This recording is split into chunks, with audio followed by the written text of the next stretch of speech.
Okay, we're going to call this stage 2.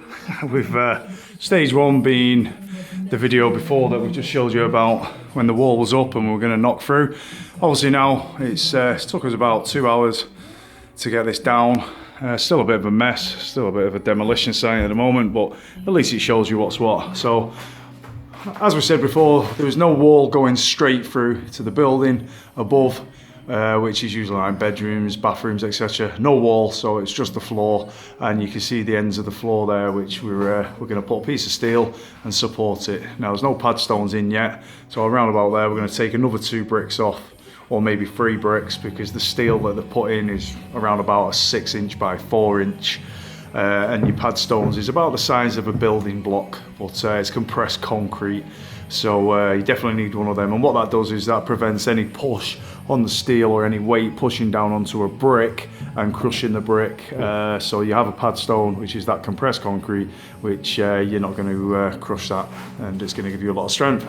So again, quite lucky, there was nothing really tied in. Obviously the door frame was around about there. We've got to try and be as gentle as we can now in this section, because obviously we've got the dining room, or sorry, the lounge, which is next door, and this is only a 4" wall. So we've got to get these bricks out and a pad stone in without knocking through into the other wall, which they've decorated, which is really handy. So they know that, it's just be gentle, try and get it out. You can do it without breaking it. If the plaster's pretty nasty on the other side, then you are going to come through the other wall. Be aware that obviously the electrics, which aren't very clever really, but get them away, get them taped up, get them cut off so there's no power going through, so you're not going to get any problems or any shocks. So again, make sure you don't hit it with a hammer, or obviously get an electrician, which needs to be giving you a Part P certificate at the end of any electrics that you have done. So as you can see, this is stage 2. The next stage now is to get the pad stones and the steel underneath that, let it set, board around it, double board the steel for fire eggs, and get it plastered. And we actually done a cut down this here, so it's quite neat.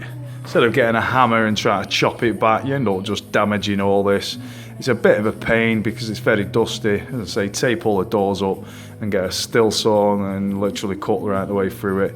You can't see the end of your nose once you do it, so be very, very careful when you're using any machines like that, because they are very dangerous. So again, leaving your acros in before everything's set and supported. So these are going to stay in overnight, staying while the steel's going to be in, and obviously while the pad stones are going to be setting, and we'll take it from there. So stage 2 of knocking the wall through.